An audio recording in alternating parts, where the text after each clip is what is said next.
So thank you so much for joining us for this oral history project interview today. We really appreciate it. It's a pleasure being here.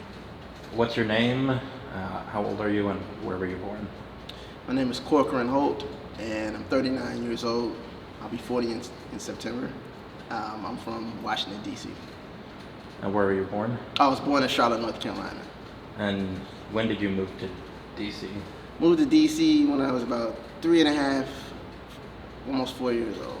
But old enough, young enough where D.C. is home. That's right. Kind of effectively. That's right. My parents are Washingtonians. So. Yeah. Where did you grow up? I grew up in Petworth, Northwest, near the Soldiers Home. And what was it like growing up there? I really enjoyed my childhood, my early childhood there. DC was dealing with a lot during that time in the 80s. It was a lot of crime and the crack epidemic had been going on. But I always felt safe in the neighborhood. There were a lot of kids in the neighborhood. We always played. There were adults that looked out for us. It was a good environment. You know, we would have a lot of fun. We played tag, we played basketball in the alleys, basketball courts, and we were all very close in the neighborhood. So it was a good time. I described it as, DC being rough, Petworth being friendly from your perspective. What was it like at that time, though? Like, what was going on in Petworth? What were the big institutions?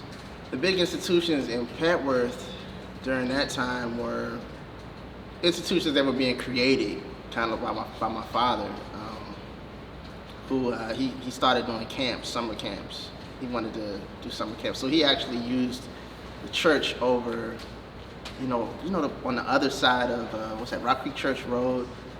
It's a church, but then it's a huge cemetery there. So he was able to use that church to have a summer camp. So we would have a lot of the kids from the neighborhood join this camp and kind of expose them to different things that they weren't getting in the neighborhood, such as arts and crafts, drumming, dancing. Of a particular style, or West African drumming and dancing. And I was a part of a West African drum and dance company in DC. So a lot of times I would go on the weekends, and that's where my introduction to music was then at the age of 4 years old. So those institutions. There were rec centers in Petworth. A lot of the stuff that I did during that time of my life, my early childhood, was when I was at home in the neighborhood. I was playing with the kids, but then a lot of other things because I went to elementary school in Northeast, so a lot of my things were outside of the neighborhood. But it was a great neighborhood to grow up in, despite all the things that were happening. How has it changed? It has completely changed. It has completely changed. Of course, gentrification has definitely changed the area. I remember, I believe when I was coming up in Petworth, might have been, at least on my street, it was pretty much 90%, if not more, African American, and now it's completely flipped.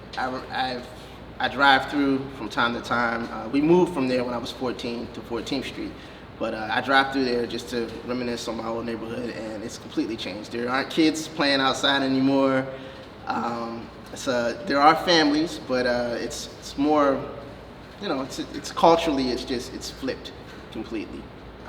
But there are other developments there. I was just there the other day, and there was a jazz festival at the rec center down on 7th and Taylor. That used to be a place where we weren't allowed to play because it was too many bad things happening. So there are pluses to it. There's a lot of development in Petworth. Of course, you have the new train station down on Georgia. It's not new anymore, but it wasn't there when I was coming up. As far the Yes Market, organic food markets are there.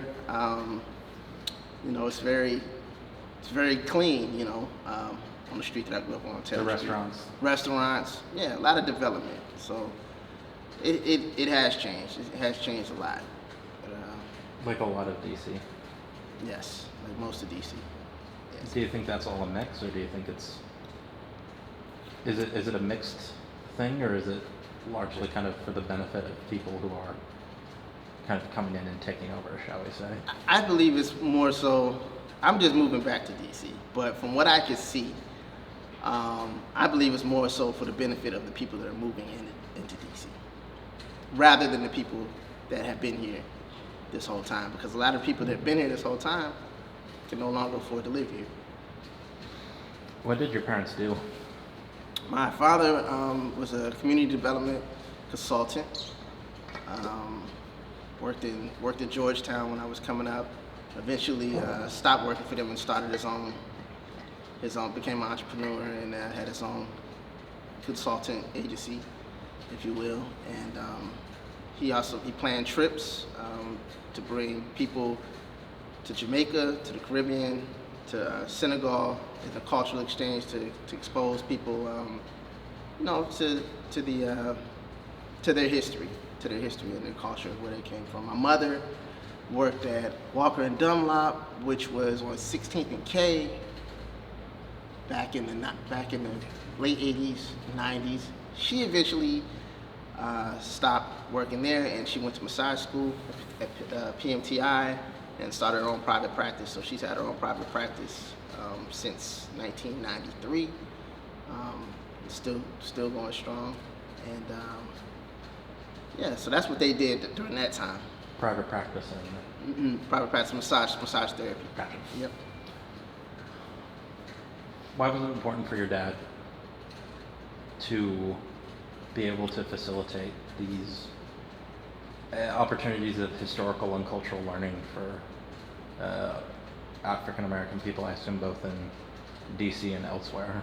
Yeah. Well, because there's a lot of times that my father was really into the culture. He went through different stages, and he would travel when he was a young man in the 70s. He started working in different communities, and he would meet people from Africa. He would meet people from the Caribbean, and it was fascinating for him. He learned a lot about himself, and he became interested in his history and where he came from. So he realized that many African Americans and people from, historically through the transatlantic slave trade, coming from Africa, coming from the Caribbean, we land here in America, and then we don't really know much about where we come from. So we're not really necessarily interested in what happened before then. And he was very interested in that, and he would take. He just felt it was important to give people those experiences. So he would take them to Senegal. We would go to there's a slave house on Goree Island, and there's a door called the Door of No Return. So he would take people to these places, and then you realize that you reach this door, and then your ancestors walked through this door not knowing, that was their last time to be there. And for you to actually be coming back hundreds of years later to that door where you weren't supposed to return to, it's a very powerful experience. And as people, it's important for us to know where we come from. We learn when we're educated in the education system in the U.S., there's so many times where we learn about the history of America, but we don't really necessarily learn about, as far as being a black man, our history, completely. We study European history a lot of times. We don't necessarily dig deep into African history. We do what happened here in this country. So it's good to go back, because it just broadens your perspective on life. And in this day and age, speaking of how things have changed, you're not even allowed to learn your own history as it's told in its full honesty. That's right. You're not. So he was really into that, and he just wanted, he really, that was his goal and his dream, and so he kind of put that in me in a very young age. When you grow up with a very community-minded parent like you did, so your father seemed to be very community-minded, communal-minded. How does that come off? How does that kind of rub off on you in the home, how does that kind of inform your perspective on both your neighborhood in Petworth and your view in the world as a young person?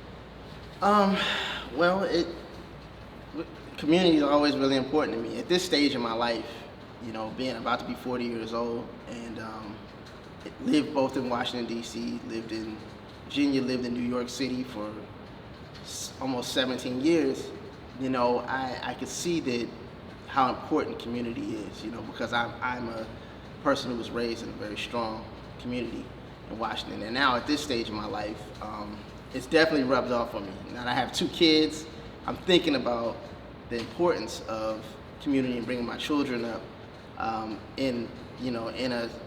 it takes you've heard of the term, it takes a village to raise a child, and the way I came up, we had a village, and it was beneficial because you always have people looking out for you, and your things in your best interest. You have you learn different lessons. You have it's just a strength. It's a strength in numbers. So my thing is even artistically, I'm totally into community, because community is also music. Like when you're playing in a band, you're in the music scene. That's community.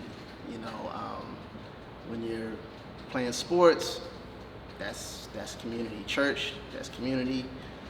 Neighborhood, community is so important, because when you don't have that, you're kind of isolated and alone. And sometimes it's easy to do things with people who are like-minded.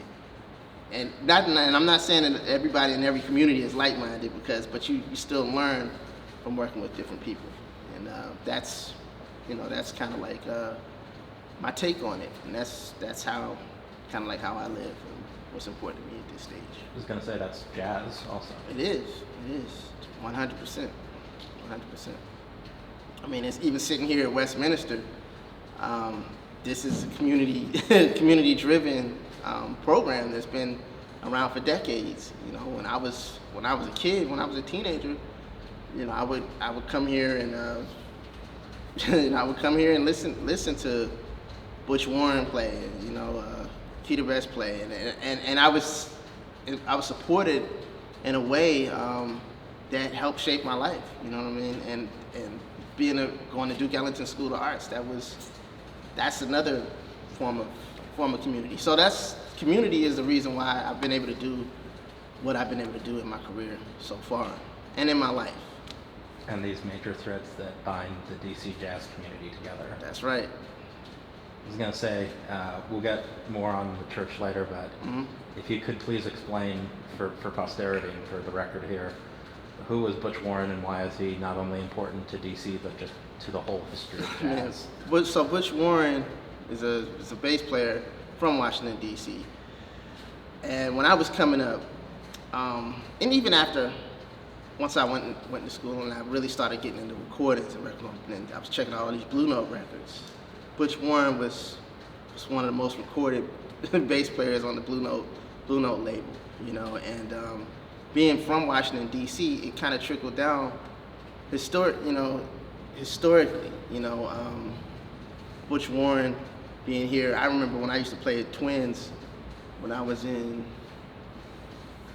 maybe college. When I was in college, the year right after I moved to New York, the year after, I had a regular Wednesday night there at Twins. And then I grew up down the street from Twins. When we moved from Petworth, when I was 13, when I went to Duke Ellington, we moved to the old, right near where the old Twins was on Colorado Avenue.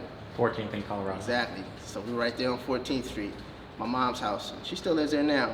My dad used to take me there, and I remember Butch Warren would walk into the club. He wasn't even on the gig. He would walk in, and during that time period, he was kind of going through a lot, The community was trying to look out for him and kind of bring him back. But he would come in to the club after not playing the bass for maybe 5-6 months, sit in, and it was just the most ridiculous, the most amazing sound like that I'd ever heard. It was just so strong, and just to know that he was on all of those recordings, you know, that I started listening to, and he was always very encouraging. He was always there to check out things and also just show support to the younger bass players of my generation, and it worked down, you know, to having him, and then Keter Betts, and then Michael Bowie, who was checking out Butch Warren, checking out Keter, and then I was checking out it. So it just caused he was the start of that lineage of bass players out of Washington, D.C. And just so we can name names, like he was on records with Herbie Hancock and Donald Byrd and just all these guys. Yeah. Blue Mitchell. Man, it was just if you Google it, it's like it's endless. There's recordings that I would listen to. I didn't even know it was Butch Warren until He was basically the house bass player for the Blue Note label. Yeah. In the early '60s, Yeah. so kind of shaped how a lot of people heard and understood jazz. Yep. Heard and understood jazz, and how those guys developed into where they were going, you know.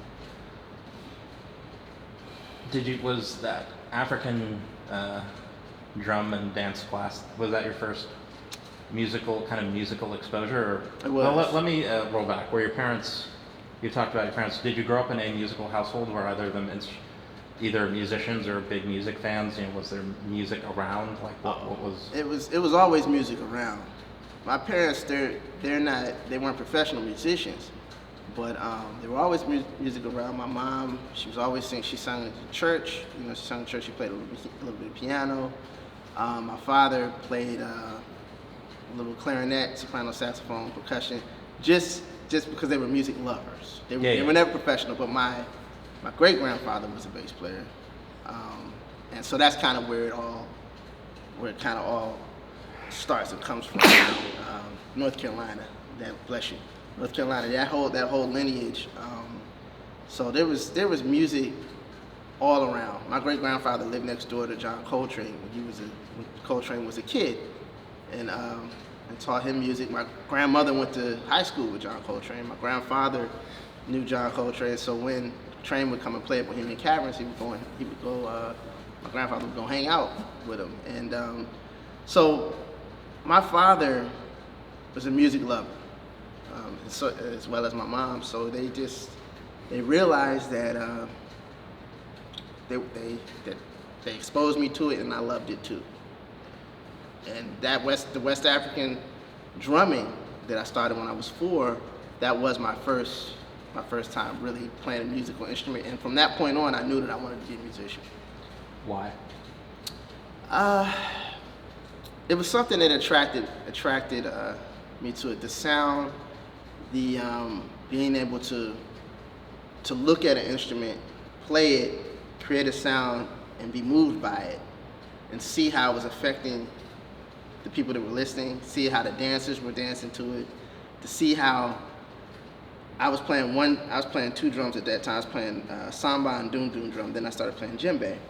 But being a part of the ensemble of drummers, that whole ensemble and the whole community aspect that I saw, it was just a very warm feeling, and it just hit me, and I just knew that's what I wanted to do, because the way it just made me feel. You know, I didn't know I was going to play bass, but I knew that I wanted to play music. And I assume each of those drums kind of has its own role in the ensemble. It does. And as well as the people that are playing it. And it's connected. You know, it's connected to like if you're looking at a jazz, like a quintet or a big band, or, if you will. You know, it's the same sort of situation. You know, these drums. You know, if you have a djembe drum, you have someone playing the first accompaniment, the second accompaniment, and then you have someone taking a solo. Then you have a doon drum, which is a huge drum. You have a samba drum. You know, you play sticks with the doon, then you play sticks with the samba. The doon is huge and deep sound. Samba is kind of like a medium sort of sound. Then the kinkini is a high pitched sound. So every instrument has its role and creates this one sound. And for that to happen, you know, it hit me when I was a kid. My dad actually took me to the place to join the dance class And I was like looking at the dance class. My sister joined the dance class. I walked away. I went over. I stood next to the drum. The teacher handed me some sticks. He said, "Can you play this?" And he played the rhythm, and I played it right back. He was like, "Oh, okay, you're in the drum class." And so it was really natural to me. Was there something about rhythm, just thinking about you as a bass player, was there something about rhythm specifically that attracted you as opposed to like something, more, when I think of horn and think of being out there, out front, but like the bass and that rhythmic aspect? It is.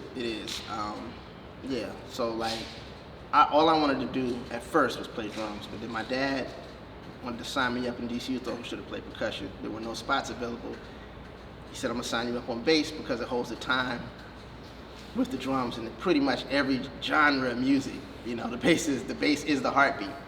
So yeah, at first, and honestly, man, I was playing classical music when I first started, and I've always played classical from 10 years old all the way through college, where I still practice etudes now. But when I was 13 and I went to Duke Ellington, I went and I heard Reggie Workman play. And Reggie Workman was at the Lincoln Theater. Reggie Workman played this solo, and it was really rhythmic. It just had this rhythm and all this language, and it was incredible. And it sparked something in me, and I said, "Oh wow, okay, I could play rhythmically as playing the bass, playing the bass." So then that's when I really became attracted to that, and I started putting a lot of my time into really focusing on being a bass player. So rhythm and spirit, the rhythmic aspect and the spiritual aspect were the things that attracted me the most to playing at first, and then harmony and all that kind of came in a little later as I kept playing. Speak about the spiritual aspect. The spiritual aspect to me is most important.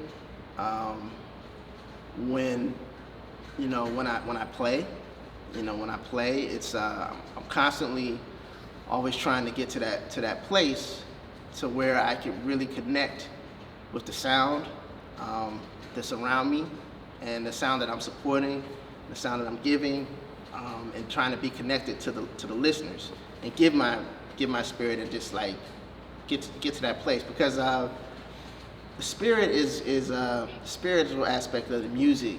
I feel like without it doesn't. There's really no feeling. There's no feeling. I mean, and I've always been that way. I was coming from that because when I was drumming as a child, that was all rhythm and all spirit, to the point where people, they get up, they jump up, they get out of their seats. The drummer's playing, sweating, the dancer, and there's emotion, and you feel that, and that's the thing about music. Music is a language as itself, and when you're connected to the spiritual aspect of it, it takes you to the most honest place, and then you're really giving yourself and connected to the audience, and that you could tell when it's real. The spiritual aspect is the realest. To me, it's the realest part of the music. Just to add in a little bit, seems like that's one of the things that, as DC changes, it's lacking, that spirit. Definitely. I mean, I moved from DC in 2005, right? Before I left, we had Cafe Nima, we had Twins, we had Bohemian Caverns, HR 57, Utopia. It was about 7 clubs just on U Street, and you could just kind of just go back and forth. And due to that, and it was a realness energy of the city, and it was community aspect that was really cool. We would all push each other. Everybody would push each other, but everybody was supportive of each other. We were all very young. A lot of people from my generation, we moved away, and then some came back. And some are still gone. But there was this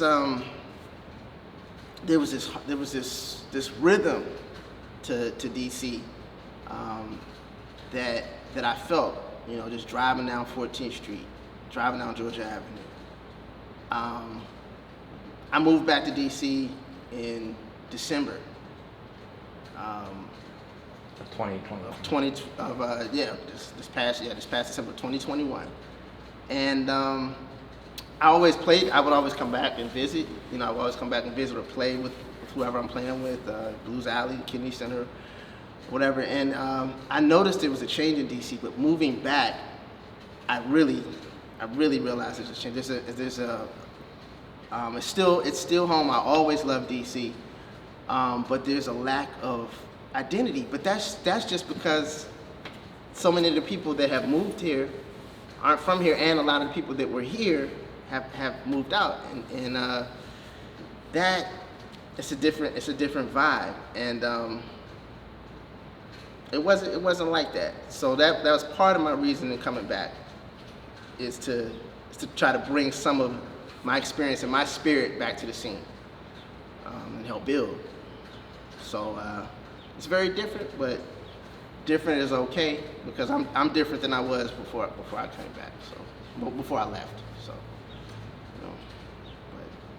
And I was gonna say, it feels like that's always kind of a classic story. Like, I want to play this thing. Well, we don't have room for you, but we do have a spot open for a bass player. Right, right. Yeah. So were you? How did you end up going to school in Northeast, at least for elementary school? During that time, like we had mentioned, there was a lot. DC was going through a lot in the 80s, and Bunker Hill Elementary School was a blue ribbon school back then, meaning it was one of the best elementary schools, public schools. It was a very good school. So my father put me there, and as well as my sister and my mother. I keep saying my father, but my parents they enrolled us at Bunker Hill, and because it was a really good school, and the neighborhood school where I was living at that time wasn't up to the standards that my folks wanted us to be a part of. So we went to Bunker Hill. Did Bunker Hill have a music program, or did you do music outside of school? I did music in school as well as outside of school.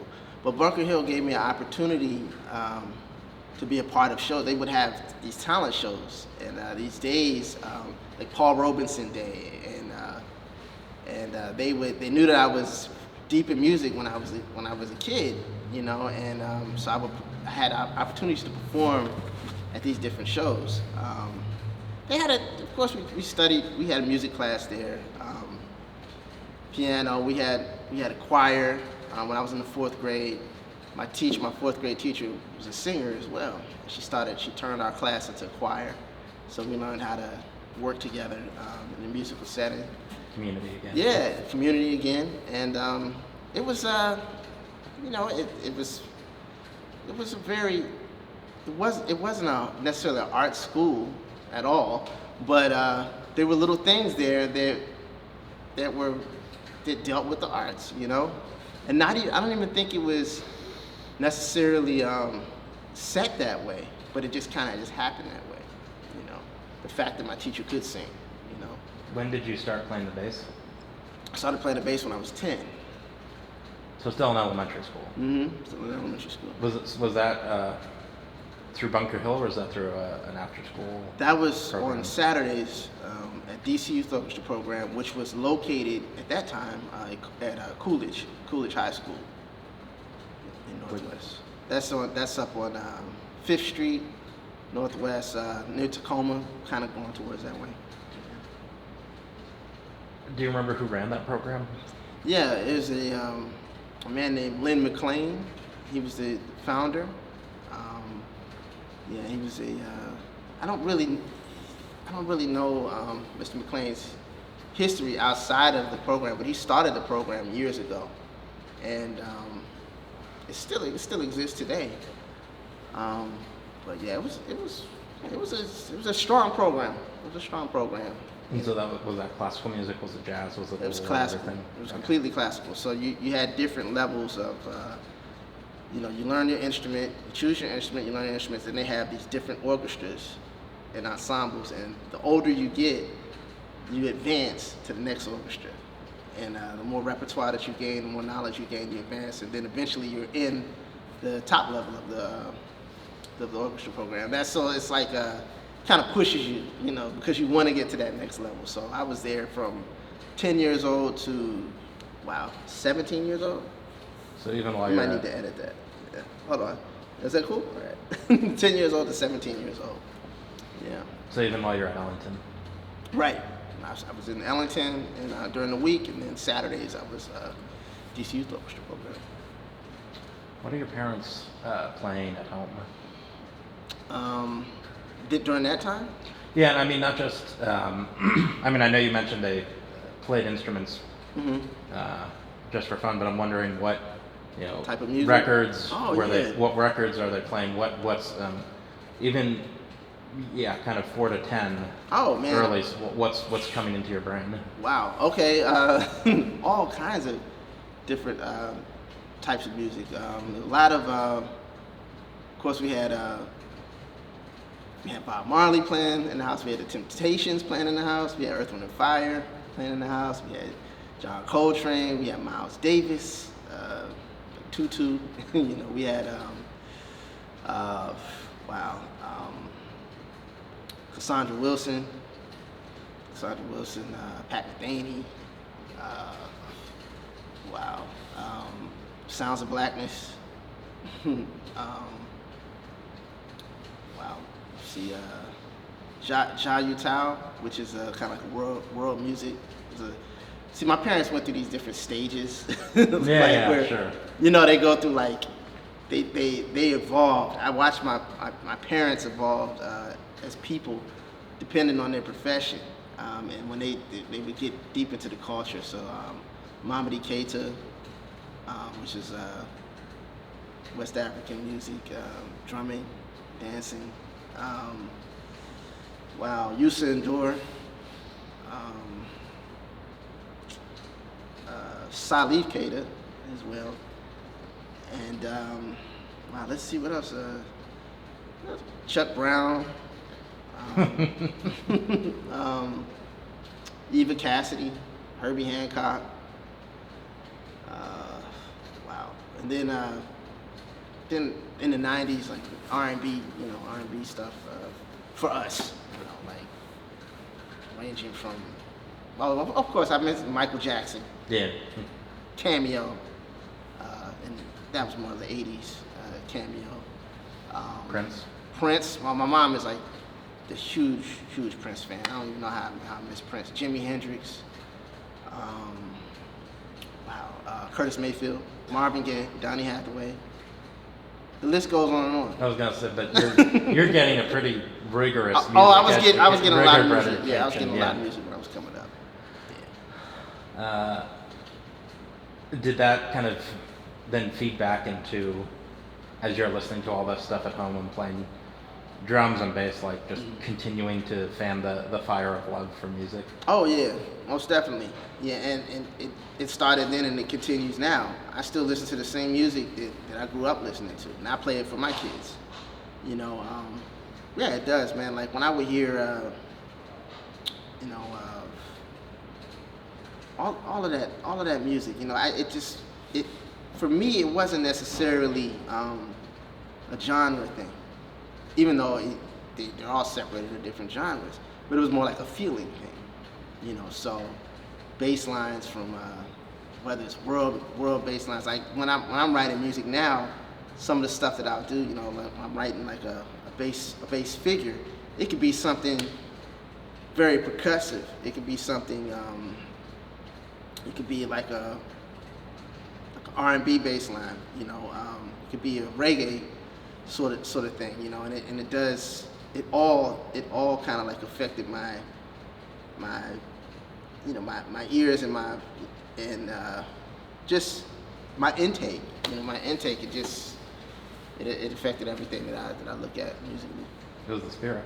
Yeah, it's 100%. Yeah. So I guess going to Ellington was kind of a foregone conclusion. I'm glad it happened. I remember, so I went from Bunker Hill, which was a DC public school, to Newport Prep, which was in Montgomery County, out in Kensington, Maryland. For middle school? For middle school. And I remember Newport was rough for me because it was a major culture shift coming from Bunker Hill. But my father, he went and talked to my grandfather in my 8th grade year. He was like, look, what do you think about, he asked my grandfather if I should stay in Newport because it was so strong academically, or if I should go to Duke Ellington. My grandfather said you need to put him in Duke Ellington, so he could really know what it feels like to be an artist and to be around kids his age where everybody is an artist, where you walk into the building and it's just committed to music. You're committed to music, and it gets you thinking the right way about the music at a very young age. So ultimately it seemed like it was going to happen, and I'm glad it did. It could have not happened, but I probably would have ended up there anyway, because music has always been the thing that I'm 100% into and committed to, and I knew that's what I wanted to be. Why was Newport such a culture shock? Well, it's more of like a culture. It was a culture shock. Shift, but it was a major shift. Well, because coming from Bunker Hill, I was around the inner city kids that were like me, from DC, from the city. It was during that time it was Newport was about not Newport, Bunker Hill was about 95% black at that time. And then I went to Newport, and it wasn't. It might have been, I don't know, 30%. So it was a major, and it was a bunch of kids from the suburbs who had money, who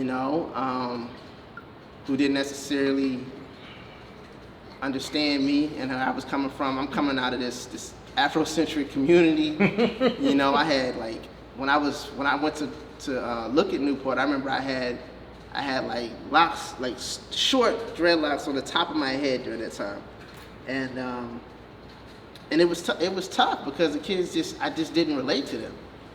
And I cut my hair right before I went to Newport. I had a short haircut, but it was just different, man.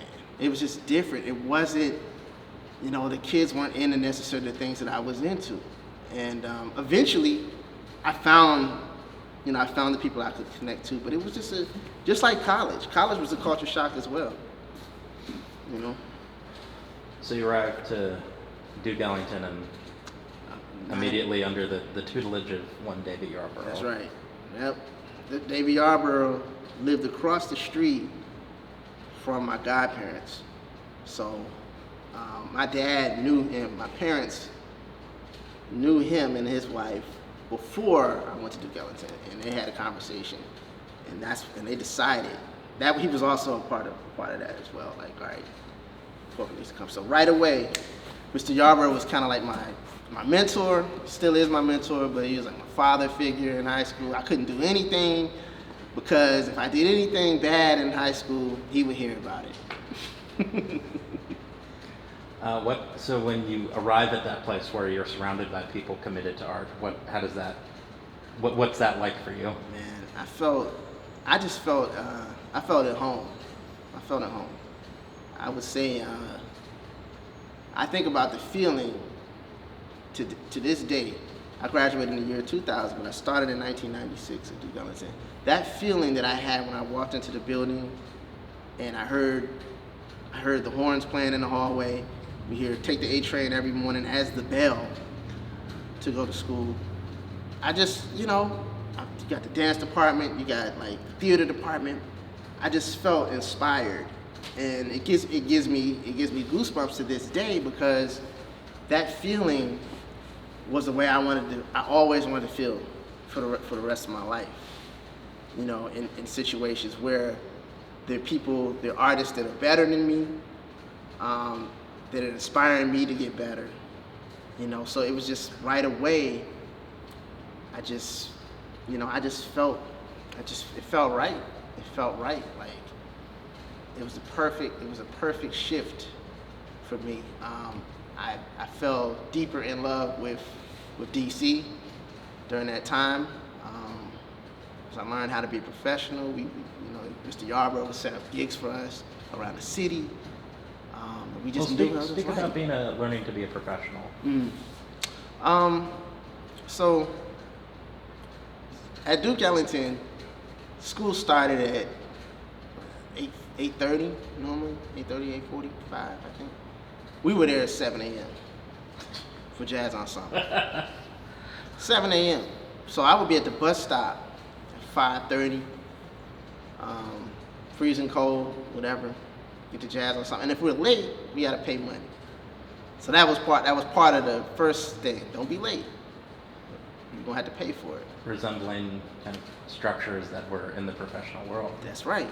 And then as I mentioned, we would have jazz ensemble second period again. So we would have jazz ensemble twice a day, and then we would have combos after school or night period.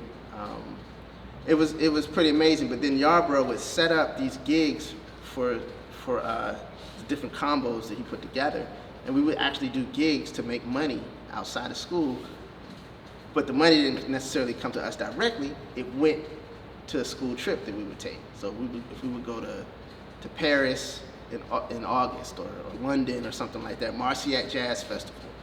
Not even necessarily to play, but just to be there to check out. Like the first time I heard Roy Hargrove play was like 1998. Roy Hargrove Big Band and Marciac Jazz Festival. We worked to go on those trips. So you learn the aspect of being a professional. So that's why to this day I'm always try my hardest to be on time. Learn how to listen. If you're in ensemble, you're in an ensemble, and something's wrong, something's messing up. You have somebody else that could replace you if you're not doing what you're supposed to do, and that's how it is. It's always somebody in the real world that could just come in and just, if you're not professional. So, talk about seeing Roy Hargrove at Marseille Fest. Man, Marciac, that was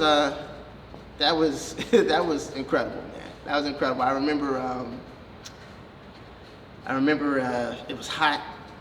It was like 95 degrees. I have pictures too to this day, but I'll never forget that there was a sound. They were playing this song, and it was swinging so hard. And it's so funny that a lot of the people in that big band, I ended up playing with later on in life. Frank. Frank Roots. He's a trombone player. Frank Lacey, Willie Jones, drummer Willie Jones. Willie was playing drums in the big band. I had opportunities to play with Roy, and just different people in the band. But it was just they were playing this song called Set a Gas Strut, which Frank wrote, and I later played it with him, maybe like 2 years ago, and I was like, man, this song sounds so familiar. Then I realized that it was that song that attracted me to the band. And Roy, after he finished, he took pictures with us. Him and Dante Winslow. Dante Winslow's a trumpet player from Baltimore who's out in LA now. He's been there for years. He's a great trumpet player. They were freestyling backstage, and we were just amazed by it. Yeah, it was just me and Eric Wheeler, one of my best friends. We were just taking pictures with everybody, and we were just right there.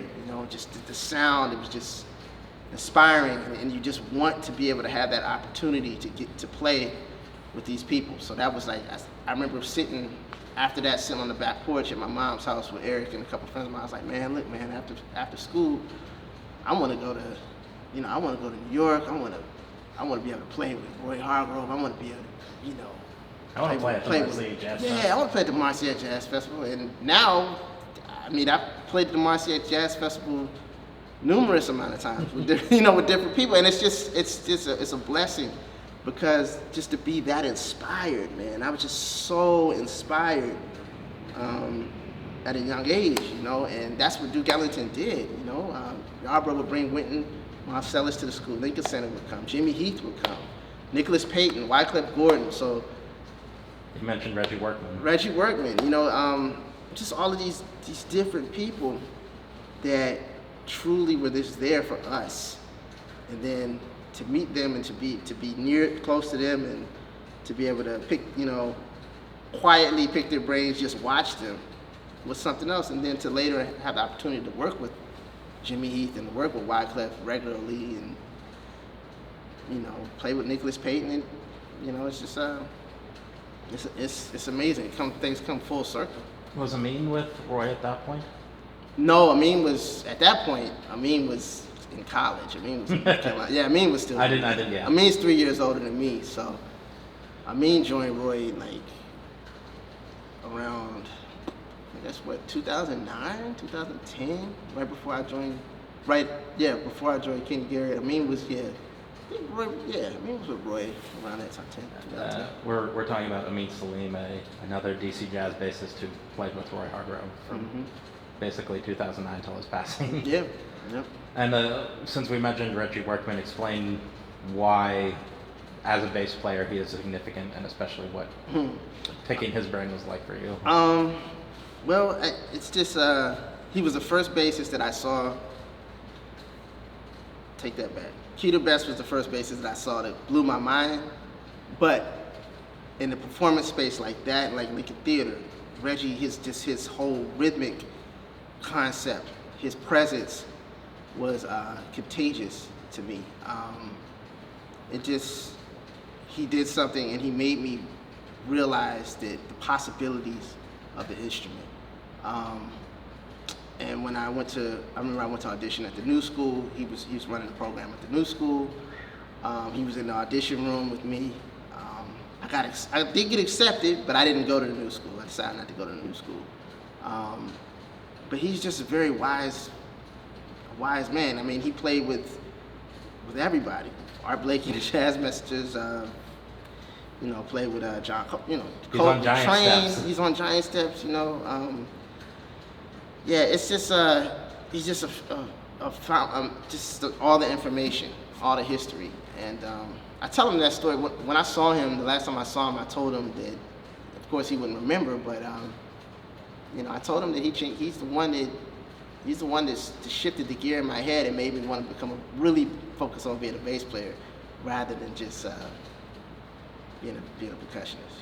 And being a bass player who could lead and not just be a timekeeper. Right. Out there. Right. Know when to be out front and know how to support. Know how to support the band, but know when it's time to be out front, get out there. And so to circle back around. Yeah. Sort of. Yeah. Mm-hmm. So as a teenager, you're coming here to this church to see Butch Warren and Keita Betts and all these guys too. Right. So how did you find out about the jazz series? What was, as you're at Ellington, as you're maybe gigging around the city, what was the kind of, what did Westminster represent in the city scene at that point? In the city scene, it represented kind of like the place where it was the best musicians in Washington, where they would play on Friday nights, an early enough set where, you know, where you can come and check it out. It's not necessarily late in a club, you know what I mean? It was Dick Smith, you know, and it just was a warm environment. Just to come and listen, but then also to have the opportunity to play here. You know, the first time I played here, the last time I played here was when I was in March. Yeah, it was in March. But that had been the first time in over 15 years that I played. I hadn't been to Westminster in a very long time. But back then, you know, I heard about it. You know, I heard about it because Alan would be playing here, Alan Johnson, Janelle. Janelle is a few years older than me. You know, Janelle Gill, 3 years older than me. And she would play here, you know, Nasser would play here, James King. And so, you know, it was just a place where I could come and hear the best musicians in Washington perform, and it was in the church too, you know. So it had that feeling of like, you know, wow, you can smell the food, yeah, the spirit and then the food, you know. It's just the people, the community, you know, and the spirit. It was just it was just a beautiful thing, and I'm glad that it's still happening now, you know, that it's come back. And you can see the best musicians in DC for $5. For $5, yeah, exactly, for $5, exactly. Why was, as a young musician, why was that opportunity important? It was important because you're, in order to know what you want to be, and in order to know how things should be and how things should sound and how things should feel, it was important because you could be exposed to it. You could be exposed to the music every week for like you said, for a reasonable price and a place that feels good. You know, it's very important. I mean, it's inspiring. As a young musician, you need to be inspired, and programs like what happens here at Westminster, you know, that's what young musicians need. You know, to be able to hear older musicians, to hear the best of where you are, to know where you want to be and then where you want to go. When was the first time you played here, and do you remember who you played with? Let me see, I might have been like 19 to 20. I remember I played with Nasser. Nasser was playing drums. Man, but it's kind of fuzzy. I think. Was it your group or? It wasn't. No, it wasn't my group. It wasn't my group. The only time I played here with a group I put together was in March. Right. Wow. Yeah, and that's how long it had been since I played here. I was a kid. I was a kid when I played here.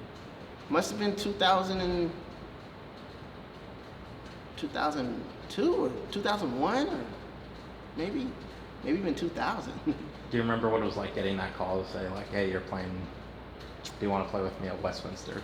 Yeah, I remember it was, you know, during that time when I would get any call. When I would get any call in the late 90s or early 2000s, I always like had a little thing of like, whoa, I hope I'm ready. I hope I'm ready for this.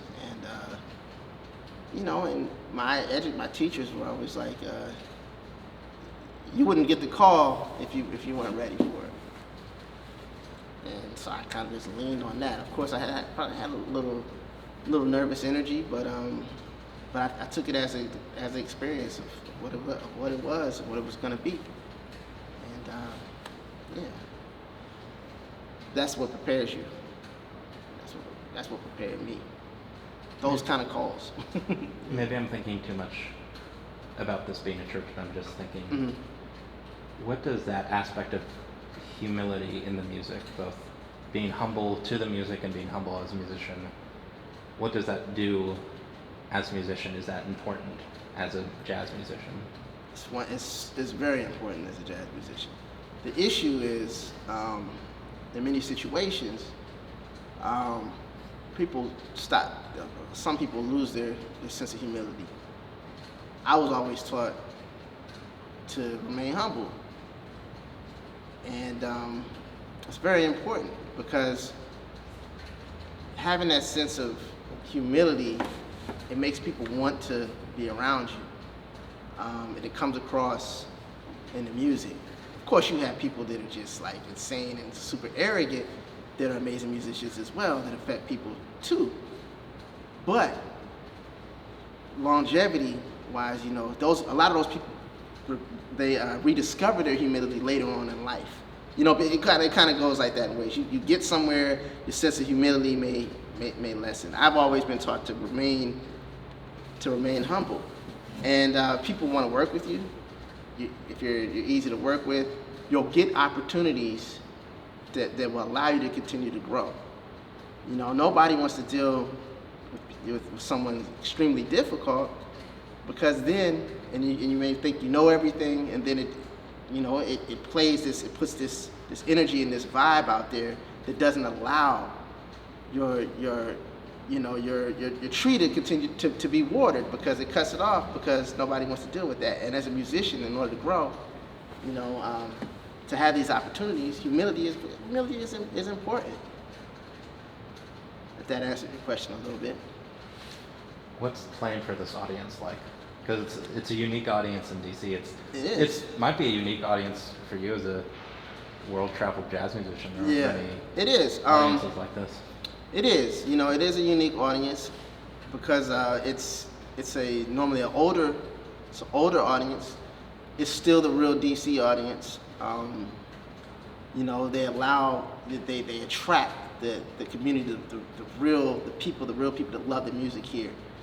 It's a beautiful thing because people have come here to listen to the music, to listen 100% to the music, and to not do anything else at that moment but to listen to the music. So that alone is important because there's so many situations. I'm spoiled in many. You know, I travel and I play concert venues where people are 100% listening. When you go other places in different cities, Philly, DC, New York, or whatever, you're at a bar playing, you know, people are there to socialize. Here, people are here to listen to the music. So that's unique in its own way. And it allows a musician to be able to know that they're being listened to, and then it really brings out something special out of musicians. And that's something that that's important.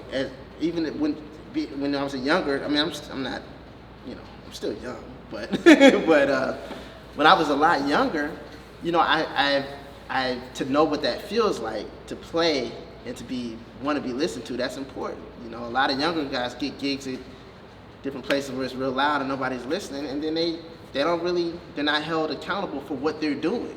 Here, you want to raise the bar because you're being listened to.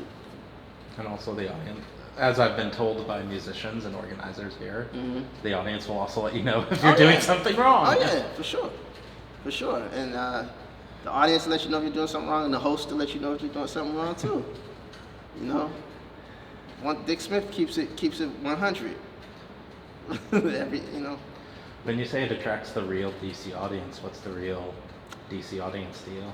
To me, the real DC audience maybe real isn't the right word. The audience that continues, that's loyal and shows up. The audience that shows up and they're like, I'm going to Westminster tonight. Oh, Westminster's back. I'm going to be there because I support the music in my city.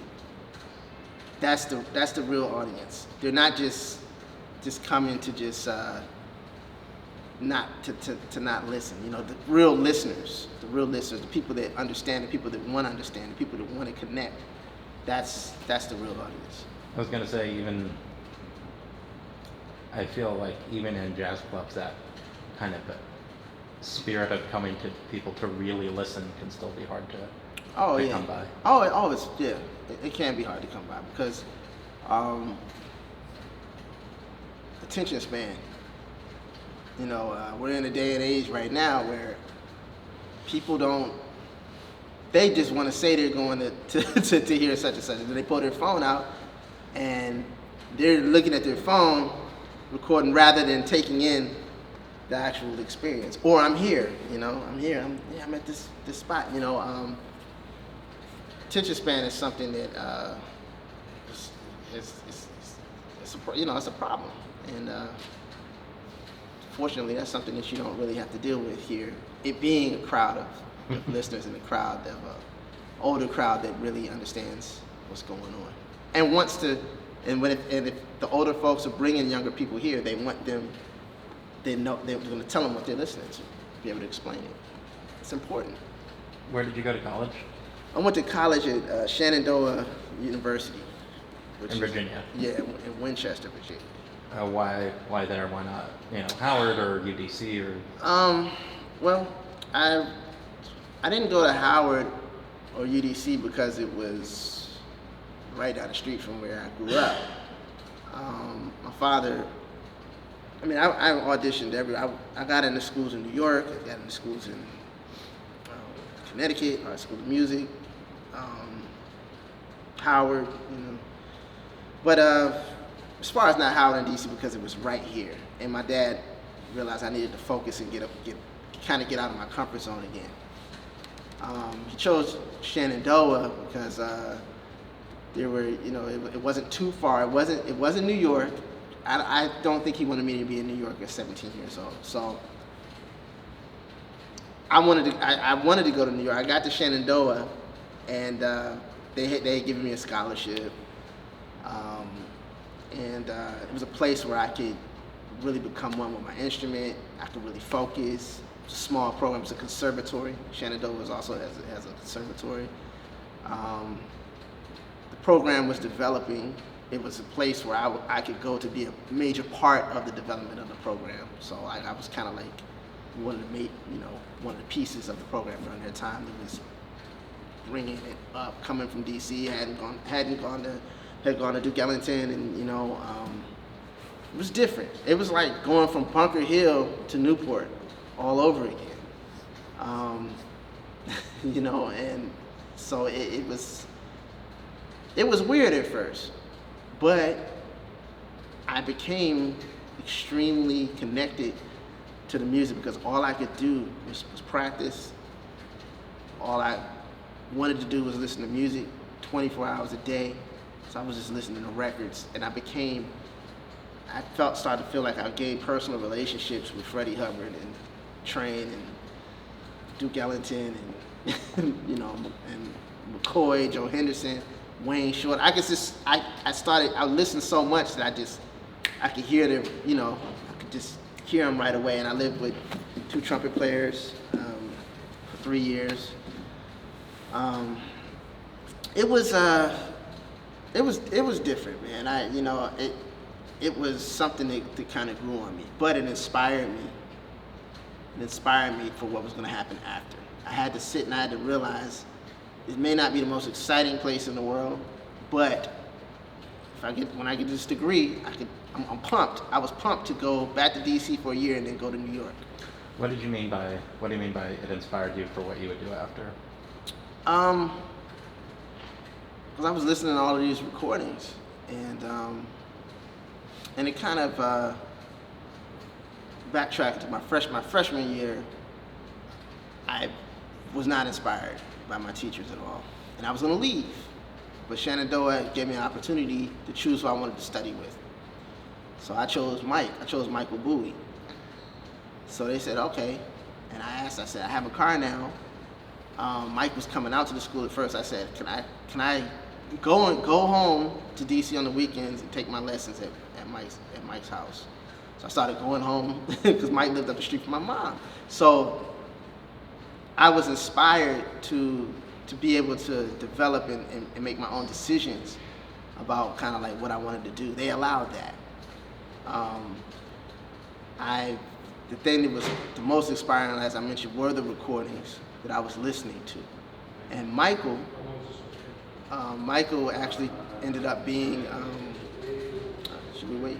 Well, Michael ended up putting me on a gig with Curtis Fuller in 2002 when I was a sophomore at Shenandoah at Blues Alley. And that was the first time I'd ever played at Blues Alley. So that was inspirational too. So it turned out that I didn't necessarily have to go to New York right away because I got those opportunities even being at Shenandoah. So I'd say the creator definitely had a master plan. I didn't know because I didn't really like Shenandoah, but it still opened some doors up for me. And then why go to New York? Because when I came back to DC in 2004, I played for a year and I started working sometimes 5-6 nights a week, and I was 22 years old, and I would go to Blues Alley. I would hear Branford play. I would hear Tane. I hear Kenny. I met Kenny Garrett back then. And I was like, man, I want to have the opportunity to meet these people and be around these people regularly and be around people on this level regularly. I don't need to be in my comfort zone at 22 years old because I started becoming my comfort zone. I started working and I just I said, I might as well get out there now. And so I left, went to grad school at Queens College. Oh. Yeah, under Michael Mossman and Antonio Hart. And that's where I met Jimmy Heath. And I left because I wanted to grow, man. I wanted to grow.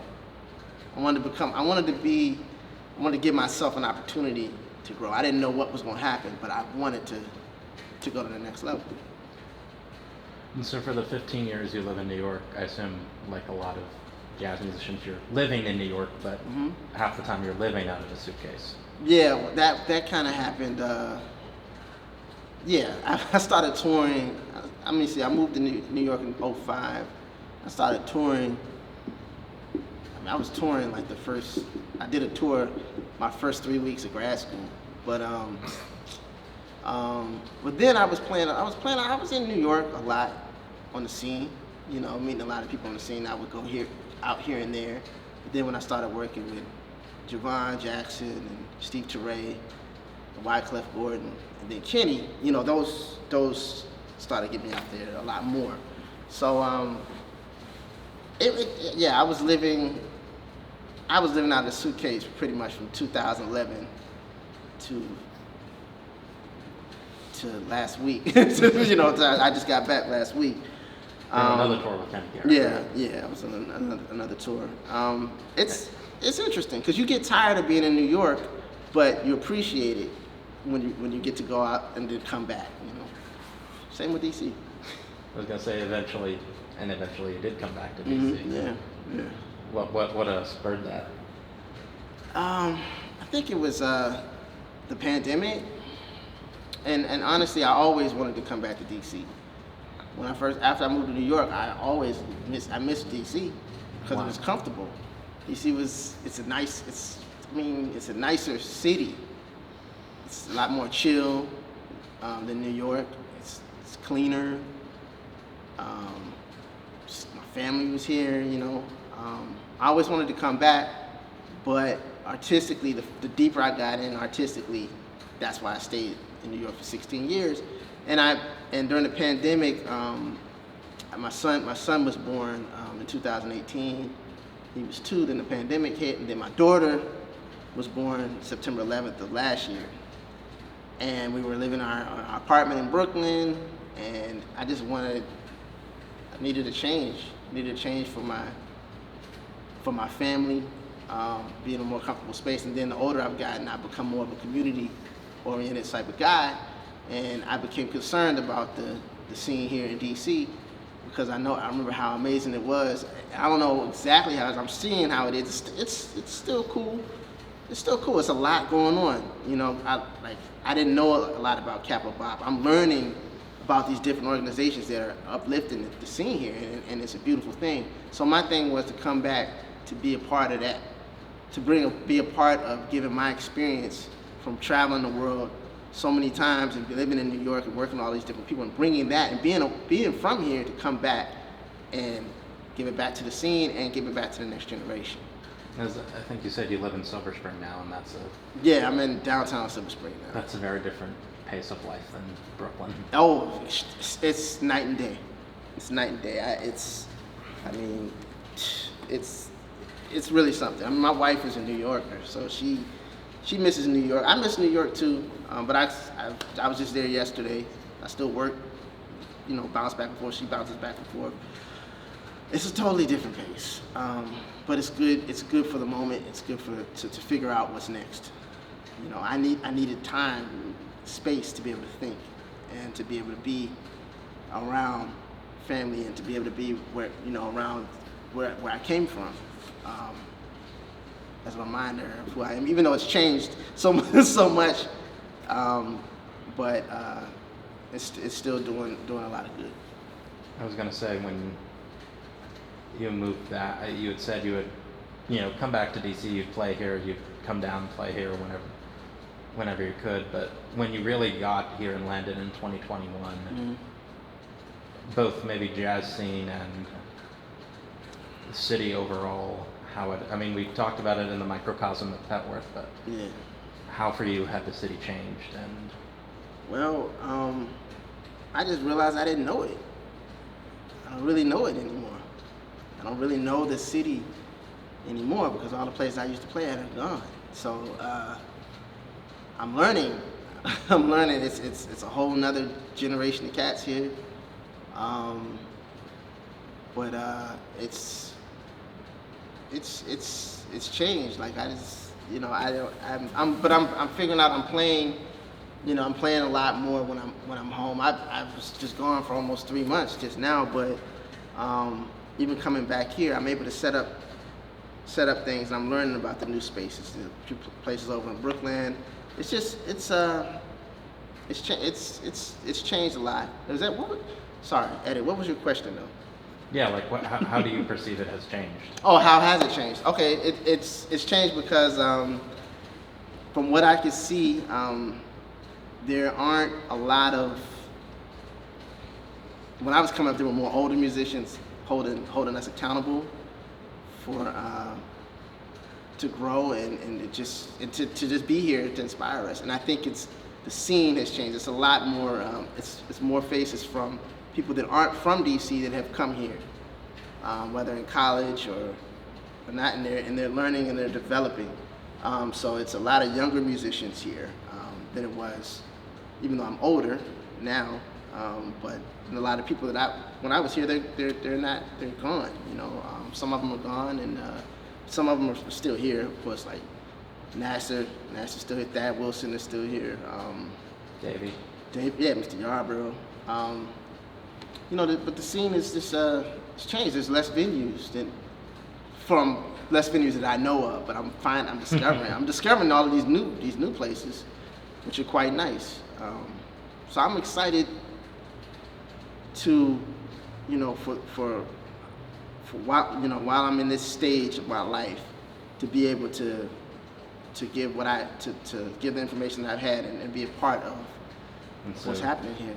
So some young kid at Ellington can come see you at Twins is unfortunately with us anymore, Right. but can come see you at Right Lamb Proper Brewing in Brookland, or Yeah. come see you here and have their mind blown like you saw Yep. Peter Betts or Yep.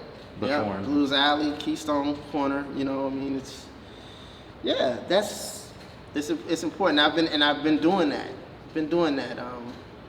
I'm glad to see some younger musicians that are always there. Whenever I'm playing in DC, they're like always there. I don't even, they know what's going on, and they're hungry how I was. So even if it's just a few, that's important, because that's really why I'm here. I was gonna say, as the city changes, as development continues, even around here, why is it important that Westminster is still here? Oh, it's important because change is good, but things that are important need to remain.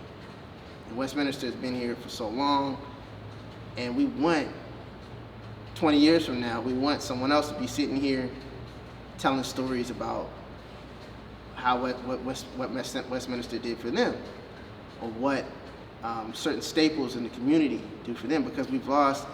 Westminster needs to be here because we've lost so many places, and this is a place where you can come and you can, like you said, you can hear the best musicians in the city, and not completely break your pockets, but it's all about the music. It's all about the community. It's all about the love. It's all about those elements that are important. Spirituality. That's important. A lot of places aren't thinking that way, and this place is always thinking that way. What was it like for you when you got that call from Dick Smith saying, "Hey, we want you"? Like the homecoming for Corcoran Holt was the gig on March. Right. But what was that like? That was, man. That was. I felt a lot of love in that, man.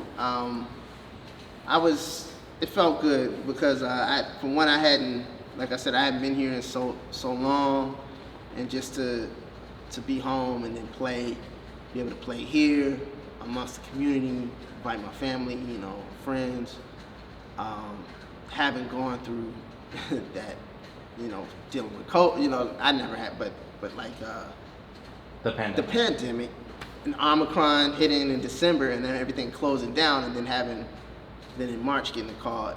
I was excited about it, to be able to present some music. you know, to my hometown, man. I was just happy to be able to do it, you know, And you had thankful. Janelle Gill and Mhm. Lenny Robinson and I had Brian Settles. And yeah, I had Janelle, I had Don Bonte. I had Don Vontae. I didn't have Lenny playing drums. I had Dana Hawkins playing drums. Dana Hawkins playing drums. Janelle, Brian, Don Vontae. Yeah. And once again, the best musicians in the city take the stage. Yeah. And people I came up with, you know, that almost everybody on the stage went to Duke Ellington. How did you feel after that game? I felt refreshed, man. I felt good. I felt glad to be able to connect everybody, bring everybody together. And to be truly back home. Yep. Yeah. It's good. It's a good homecoming. Yeah. Thank you so much for your time today. We Oh, really it's a pleasure, appreciate man. Thank you. Thank you, man. Thanks for having me. Of course, this is my wife. it.